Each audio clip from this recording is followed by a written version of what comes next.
Hello friends, I am Abhay and today I am going to talk about Sikh history and its relation with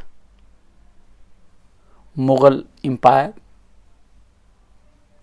The reason why I have decided to speak on this topic is Veer Bal Diwas on 26th of December last week. Friends, through newspaper, media, you might be aware of the fact that Prime Minister Narendra Modi addressed the gathering of the Sikhs on Veer Bal Diwas in New Delhi. His speech has made references to historiography, the art of writing history. He has criticized the secular way of writing history, and somehow he has advocated the Hindu nationalist RSS position vis-a-vis Indian history, and you know it very well that the ideology of RSS is Hindutva, which believes that the authentic, the original, the core of Indian culture is Hindu, and Hindu religion is the authentic, indigenous religion of this land. Other religions such as Jainism, Buddhism, they are misappropriated and they are clubbed under Hindu religion. On the other hand, Islam and Christianity are depicted as foreign religion, non-Indic religion. So, Jainism, Buddhism, Sikhism, Hinduism are all Indic religion. Buddhism, Sikhism, Jainism, they are small members of the big family known as Hindu religion, Hindu civilization, Hindu culture, while Islam and Christianity, they have always posed threat to Hinduness, Hindutva. This is in nutshell the crux of Hindutva ideology and its approach to history writing. As I have said earlier, that Prime Minister spoke in that meeting, in that gathering, and he alleged that the earlier mode of historiography created a sense of inferior complex among Indians. In other words, Prime Minister is arguing that by reading secular histories, Indians, instead of having a great feeling about their own past, they tend to feel sorry about it. So, in RSS way of writing history, the central task of historians should be creating a sense of pride, creating a sense of greatness, and highlighting the Hindu-ness of Indian culture. The occasion of Veer Bal Diwas was appropriated by Modi to create a binary between Hindus, Sikhs fighting together against the enemy of Islam, Mughal Empire, and Guru Govind Singh and the martyrdom of his two sons Fateh Singh Ji and Zorawar Singh Ji are presented as great sacrifice for saving Hindu culture, Hindu religion from the so-called tyranny of Muslims, the Mughals. Friends, please keep in mind that when Sikhs are fighting against the Mughals, in the RSS thinking, they are not fighting for themselves, they are not fighting for their own religion, but they are waging a war for protecting Hinduism. Sikhism is a very distinct religion. I will also come to this point, that was Sikh religion opposed to Islam? Was Mughal Empire waging a religious war against Sikh? Friends, in his speech, Prime Minister Narendra Modi has made a reference to the sacrifice of sons of Guru Govind Singh Ji, Sahibzade ka balidan, the sacrifice of Sahibzada, and he attacked Aurangzeb. In Indian history, criticizing Aurangzeb, attacking him, has become a central feature of asserting your Hindu identity. In other words, to prove that you are a Hindu nationalist, you are a proud Hindu, you have to criticize Aurangzeb, you have to reject. Similarly, Narendra Modi has also criticized Aurangzeb. He doesn't want to accept this fact that Aurangzeb offered most number of seats at his court, at his administration to Hindus. Most of them were high caste Hindus. Aurangzeb is always criticized for converting Hindus to Islam forcefully, but historians have never supported any theory of forceful conversion. Aurangzeb is criticized for demolishing temple. In his regime, a few temples were demolished. Professor Richard Eaton has given the number, I think some dozens temple were demolished, but this fact is being hidden, that he also gave patronage to several Hindu religious priests. He gave also donation to several temples. So looking at Aurangzeb from a secular point of view is not the agenda of RSS.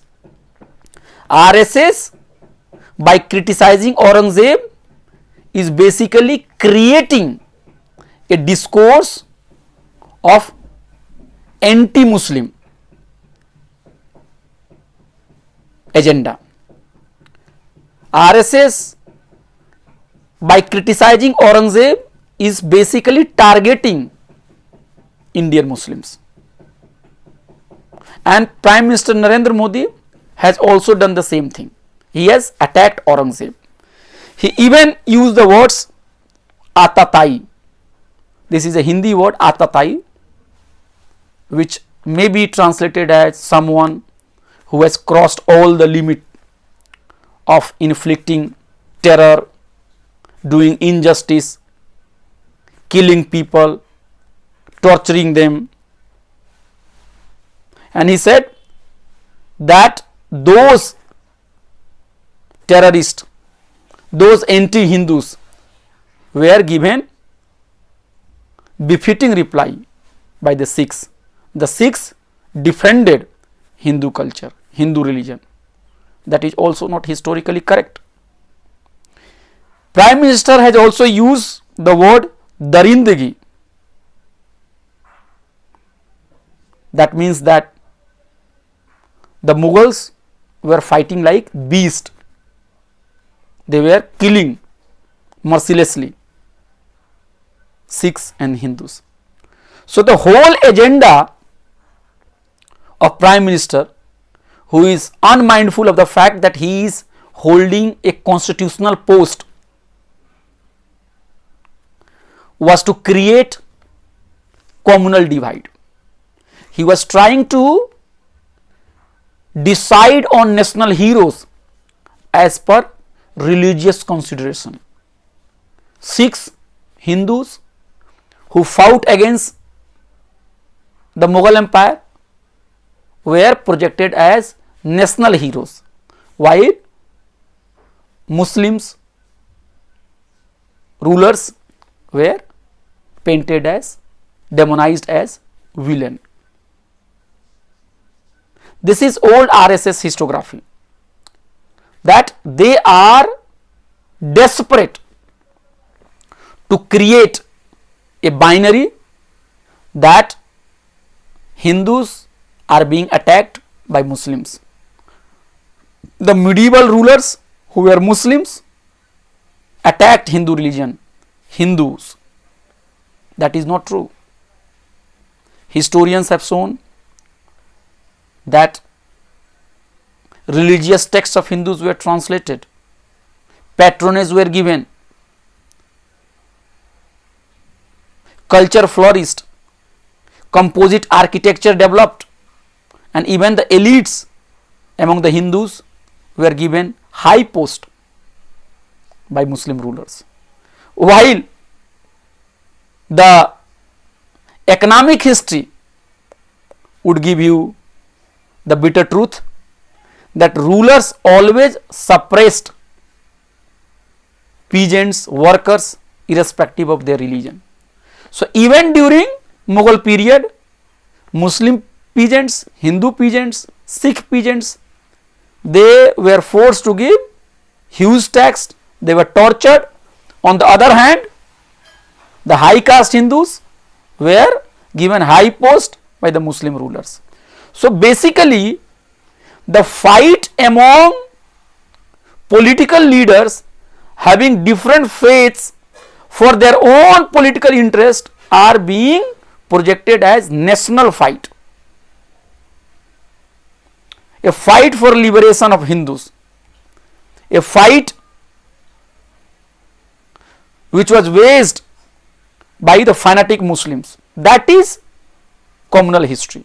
And I am very sad to say that the Prime Minister during his speech also spoke within this framework. Many people may argue that is it not the truth that Mughals did suppress Sikhs? Is it not the truth that Guru's sons were mercilessly killed by the Mughals? Should we not pay homage to them? Should we not remember the cruelty of Muslim rulers? These are very important questions.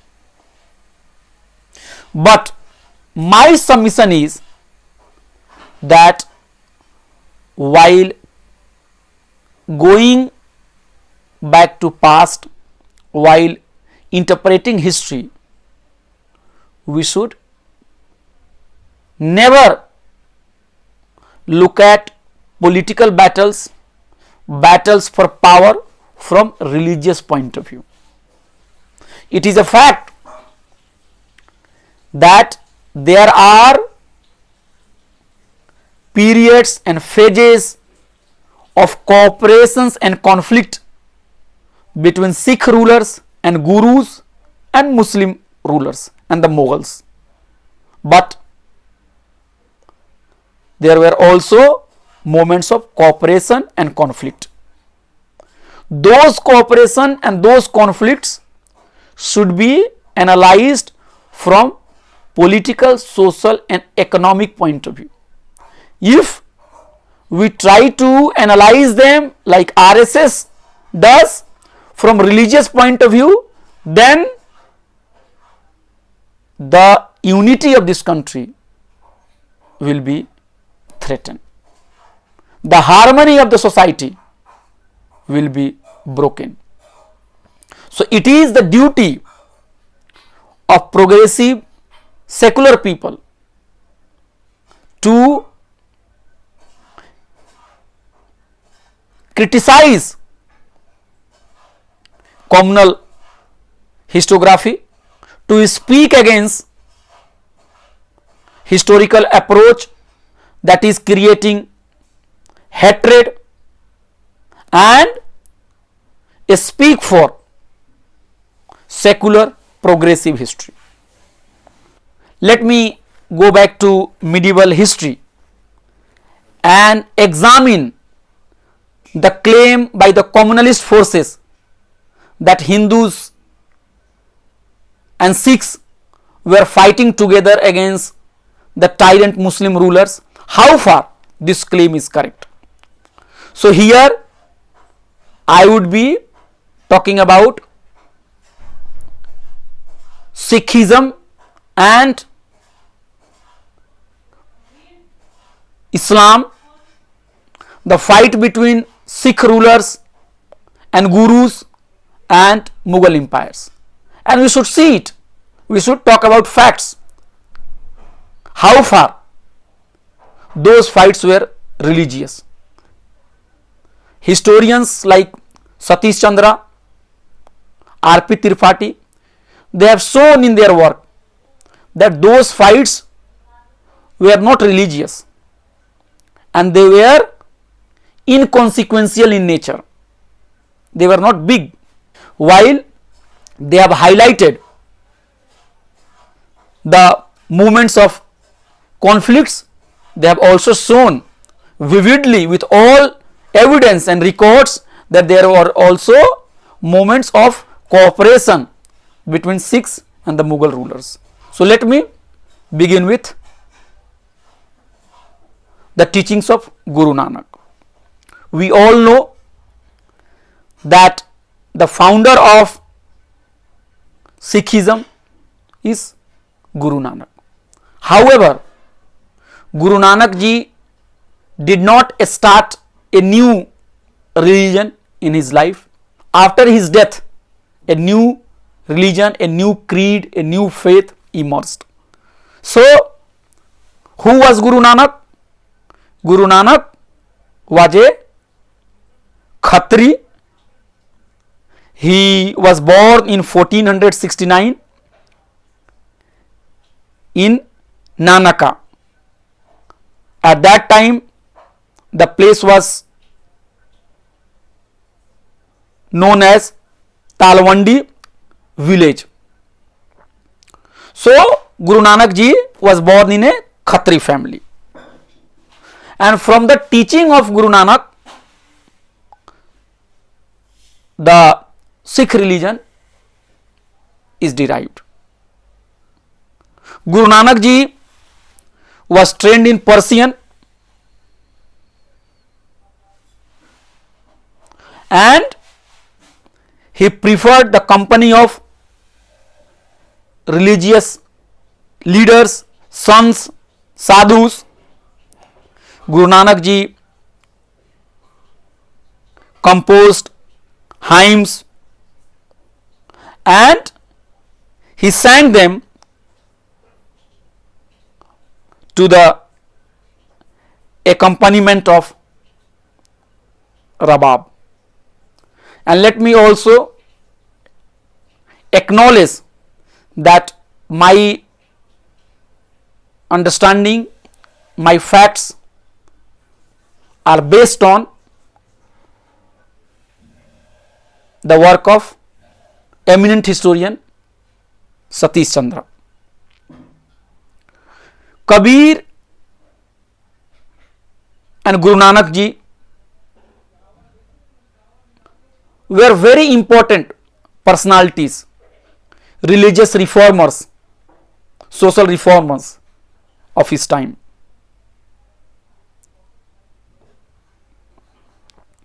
Guru Nanak traveled far and wide. He traveled many places in India, Sri Lanka, even he went to Makkah and Medina.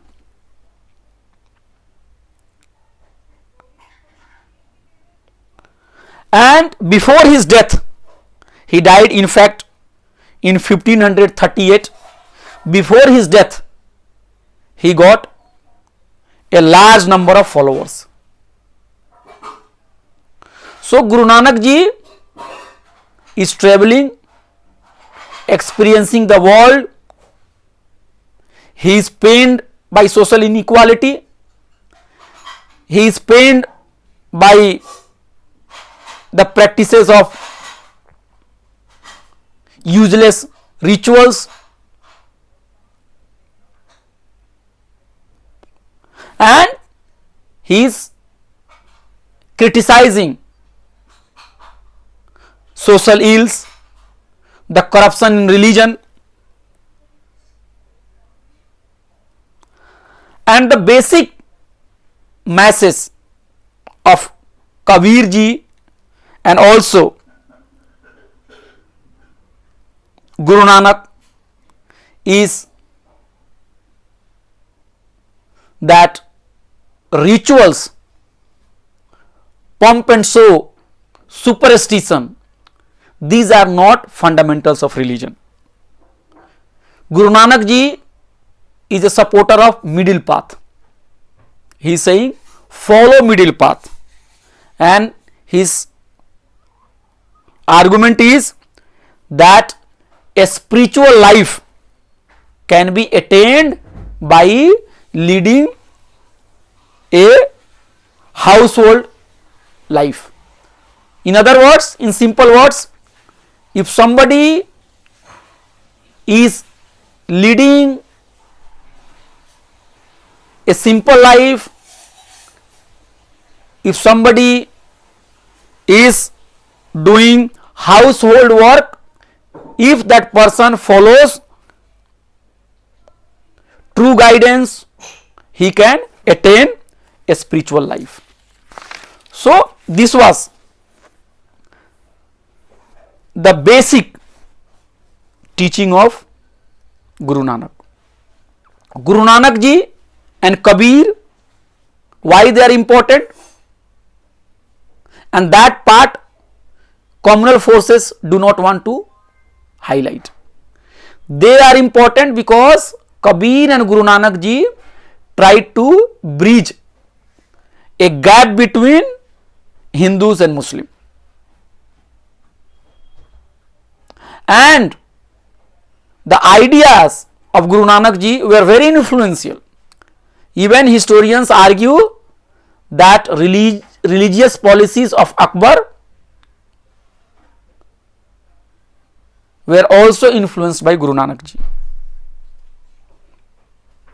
Kabir, Guru Nanak, their teaching had bearing on Akbar's religious policies, which promoted tolerance and pluralism.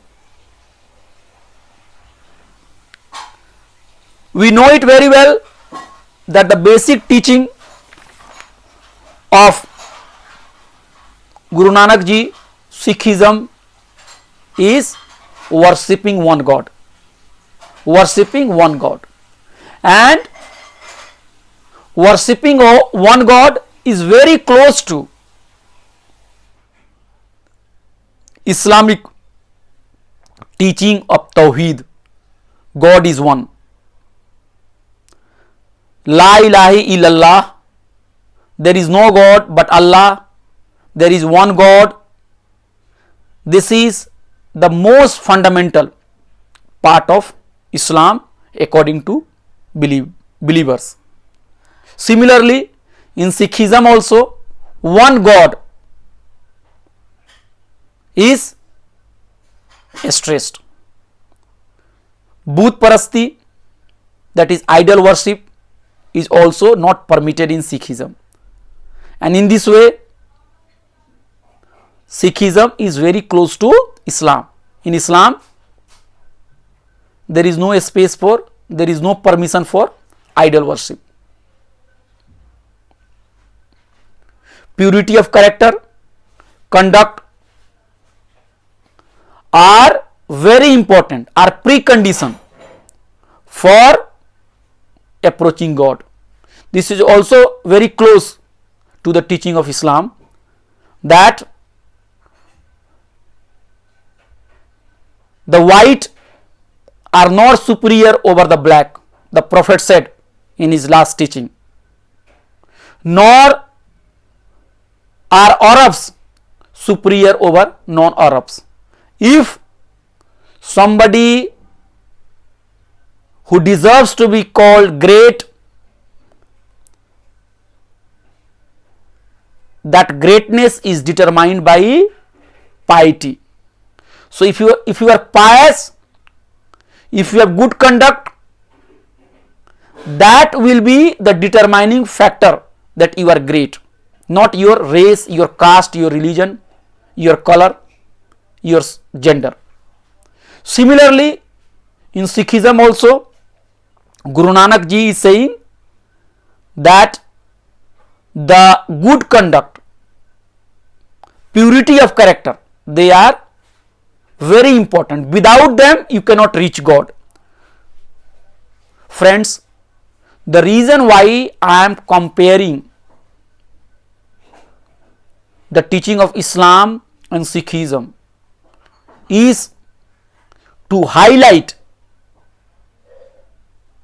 the fact that Sikhism is not opposed to Islam. Sikhs are not opposed to Muslims. Sikhs were not fundamentally opposed to Mughals. Sikhs had their conflict at times, they were political conflicts with Mughal emperors, and they cannot be called religious war between Sikhs and Muslims. This fact is not highlighted that Sikhs were also attacked by Hindu Rajas, Hindu kings. That I will tell you. If Hindu Rajas did not seek the help of the Mughals in their fight against Guru Govind Singh ji, perhaps two sons of Guru Govind Singh would not have been killed. Their martyrdom might have not taken place if Hindus had not conspired, attacked Sikhs. That fact is not being highlighted. it is being projected that Sikhs were fighting for defending Hindu religion against Muslims. But if this was the fact, how would Hindu Rajas were attacking Guru Gobind Singh ji? And when Hindu Rajas were defeated by Guru Gobind Singh by Sikhs, the same Hindu Rajas sought the help of Mughals. And with the combined forces of the Mughals and Hindu Rajas, Guru Gobind Sahab and his army was attacked. That fact is being hidden. My argument is simple, that religion cannot define political and social conflict. If you look at social political conflict through religious angle, then you are distorting history.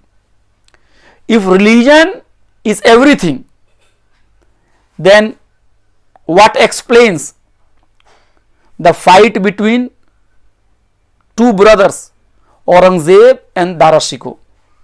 If religion is most important factor to look at Indian history, then what explains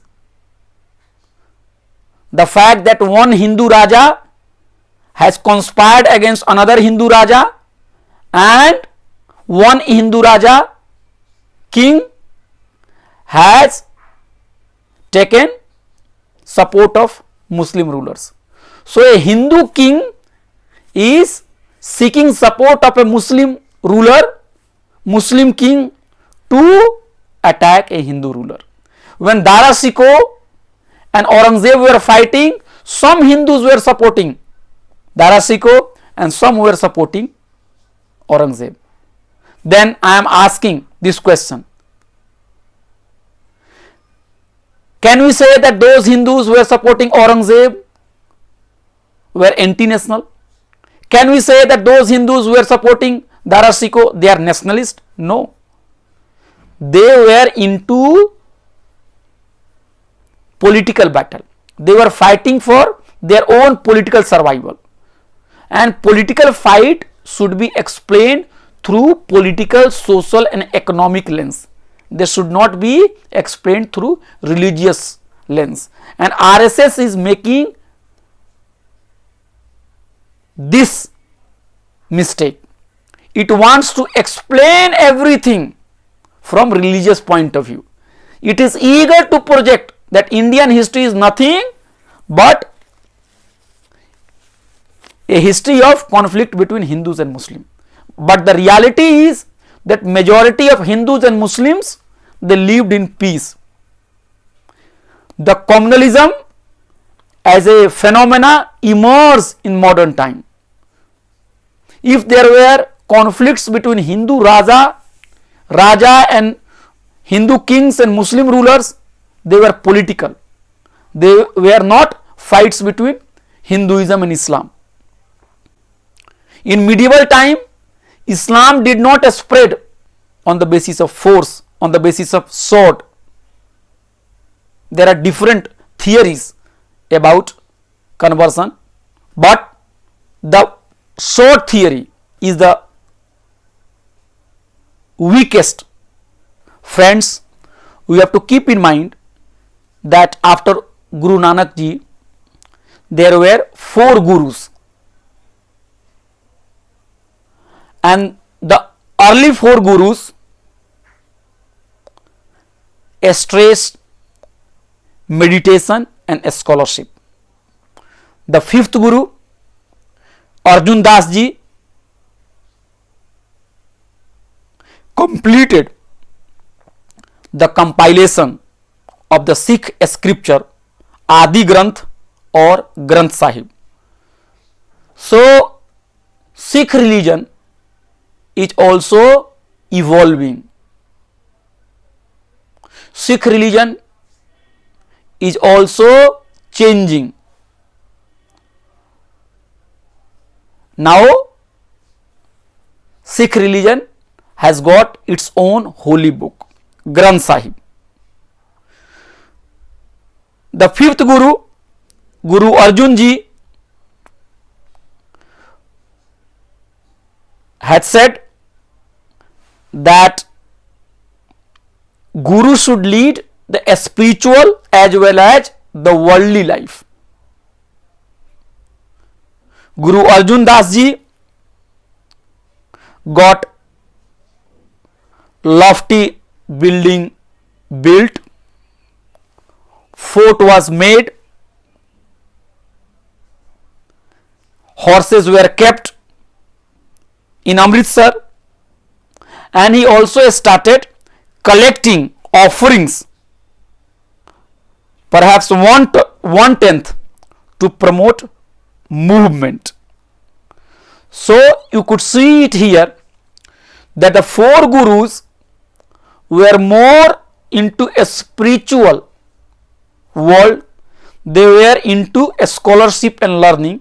The fifth Guru started taking control of both spiritual as well as worldly affairs. Akbar was also interested in Sikh Guru, and it is said that he visited Amritsar. So you could see that Sikh religion is evolving. The communist forces do not want to accept this fact that the Golden Temple and its architecture has been influenced by Mughal tradition of architecture. So Harmandir Sahib, that is known as Golden Temple, its architecture, its feature were influenced by Mughal traditions. The Gurus, as I have told you, spoke Persian. The architecture was based on composite culture. So to argue that Sikhs and Muslims were fighting for centuries, they were each other's enemies, that is not historically correct. Friends, no historian can deny the fact that while there were phases of cooperations between Sikhs and the Mughal rulers, there are also moments of conflicts also. So let me talk about a few conflicts. But again, my humble request is that those conflicts, as Professor R.P. Tripathi have argued, they were inconsequential in nature. They were not great. And they were political primarily. So they were not religious war between Sikhs and Muslims. And today's project to pit Sikhism against Islam should be condemned, should be criticized. So let me talk about the movements of conflict and the phases of power struggle. Historians say that Shah Jahan was haunting in Amritsar. One of his favorite hawks flew and it went to the camp of Sikh Guru, and it is being argued that the Sikh Guru refused to give that hawk. Friends, the death of Guru Arjan Ji during the reign of Jahangir was also a period of conflict. The accusation was made that he was helping a rebel prince Khusro with money and prayers. His successor Guru Hargobind was also imprisoned for some time, but he was set free, and he developed a relation with Jahangir. Even the Guru accompanied Jahangir to his journey in Kashmir. So the basic idea is that the conflicts are happening, but they are primarily political in nature. There are also occasions when two horses of great beauty were brought by the Guru, but they were seized by the royal officers. But the follower of Guru, Bidhichand, stole these horses and brought back to Guru. Slowly, the followers of Guru started growing. As I have said earlier also, that these conflicts, as Professor and historian R.P. Tripathi have said, they were inconsequential in nature. They were primarily personal and political factors rather than religious. Even historians argue that Aurangzeb did not interfere, and he gave grant to build Gurudwara in Dehradun. That fact is being hidden.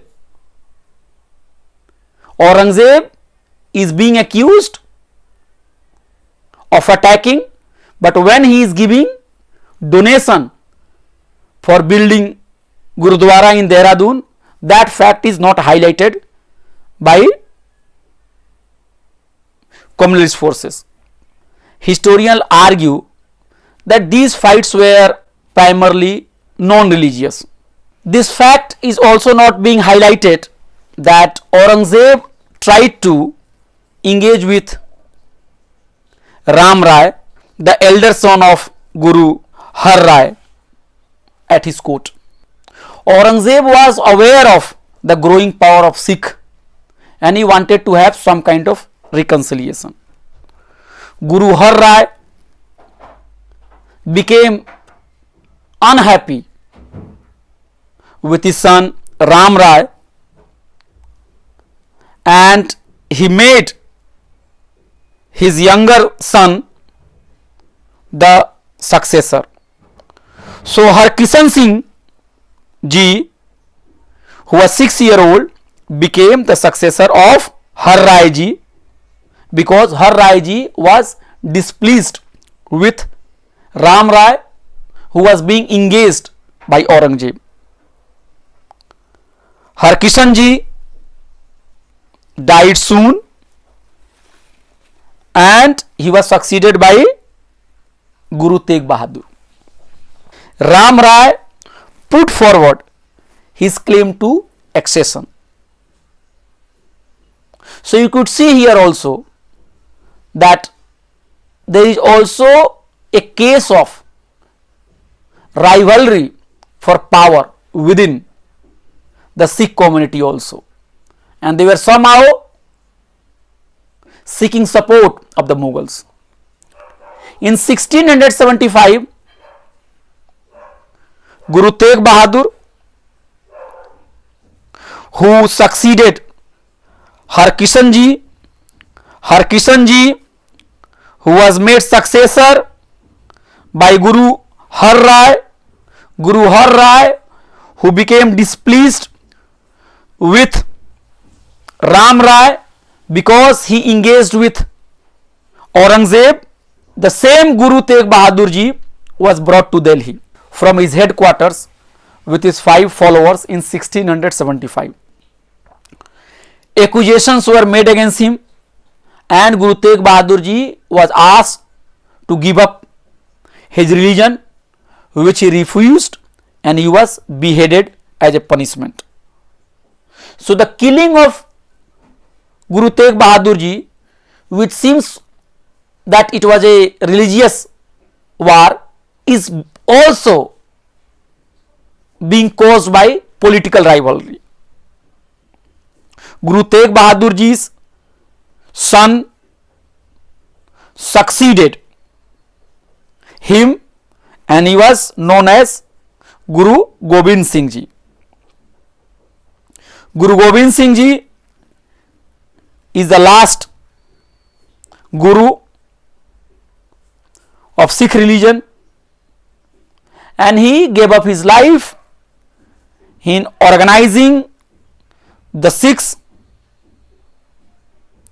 for defending themselves against any external attacks. It is also being argued that Guru Gobind Singh Ji sacrificed his life. Guru Gobind Singh Ji fought for Hindu religion because some Kashmiri Brahmins asked him to do so. But historians do not give any concrete evidence that in fact there was any meeting ever happened between Brahmins of Kashmir and Guru Gobind Singh Ji. Friends, let me also add a fact that Ram Rai has suggested to Aurangzeb that he should ask the Guru to perform his divine powers, and if he fails, the Guru fails, he should be punished. So beheading of the Guru is also law and order issue, is also a political issue, because Aurangzeb was also aware of the growing power of Sikhs. Guru Gobind Singh Ji founded military brotherhood known as Khalsa in 1699. Sikhism not only stressed egalitarian part but also the political and militaristic aspects also. So if I have to argue that the egalitarian movement starting with Sikhism is now changing into political and military movement for regional identity. This is also very important. Friends, when Guru Gobind Singh Ji settled down in Anandpur Sahib in the foothill of the Punjab, a series of clashes took place between him and the Hindu Rajas. That fact is being erased. Hindu Rajas were defeated, the Guru and his army triumphed, but the most interesting thing that is being hidden is that the Hindu Raja asked the support of the Mughal rulers, and the Mughal rulers backed up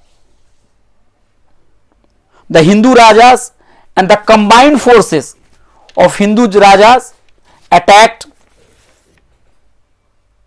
Guru Gobind Singh Ji, and the fort of Guru Gobind Singh Ji in Anandpur Sahib was surrounded by the forces of Hindu Rajas and Mughals.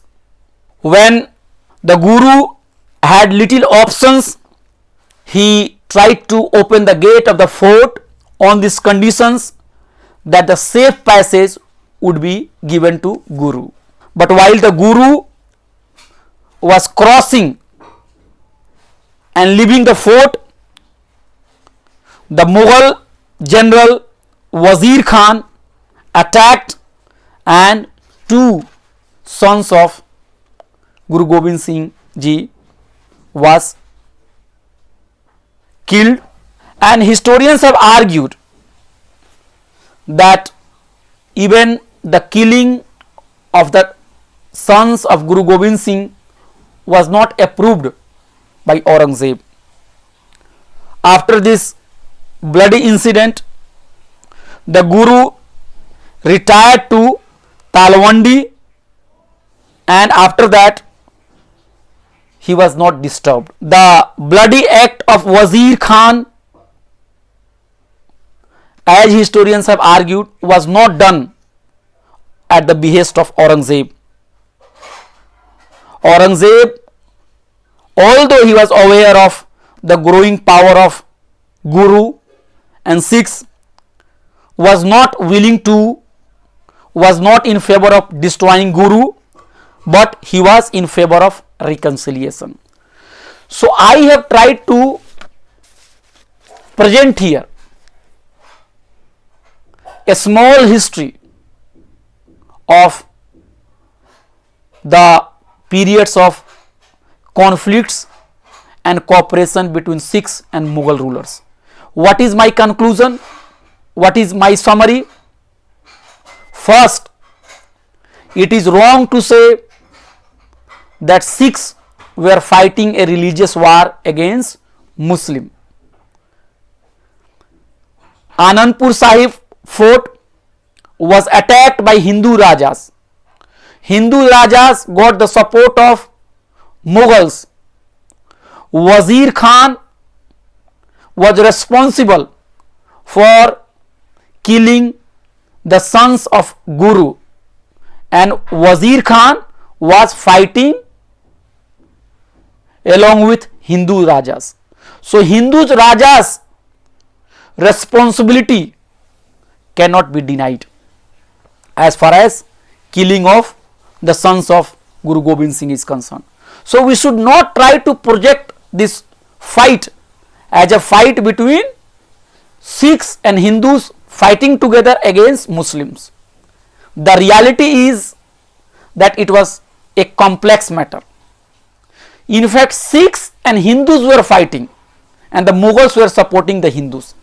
The second thing, Aurangzeb and the Mughals, if they were responsible for killing of Guru and their children, it is also a fact that they also gave donation and land for building Gurudwara. There were also periods of cooperation, and Ram Rai cooperated with Aurangzeb and he conspired against Guru. So there is also a rivalry, infighting within Sikh community also. The fight was political in nature. It was the result of rivalries. It was not a religious war. That is why historians should look at history from political, social and economic point of view. To reduce Indian history to a religious conflict between Hindus and Muslims, Sikh and Muslims, that is very dangerous. Veer Bal Diwas, the way it is being observed to create that binary, to divide people on religious line, and as a student of history, I condemn this act. Once again, my humble submission is that we should not decide national heroes on the basis of religion. We cannot say that Aurangzeb was enemy of India because he was a Muslim, and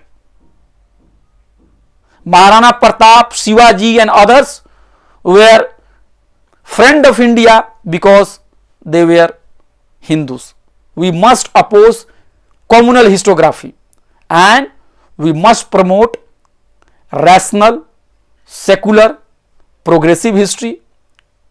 The fight which took place in past among Rajas, among kings, that cannot be a reference point in a democracy. The leaders, the political leaders, the government should be guided by the constitutional moralities of equality, liberty, justice, secularism, welfare. It should not try to create animosity and hatred on religious line. That is why the agenda to selectively appropriate history to create religious divide is dangerous and we must resist it.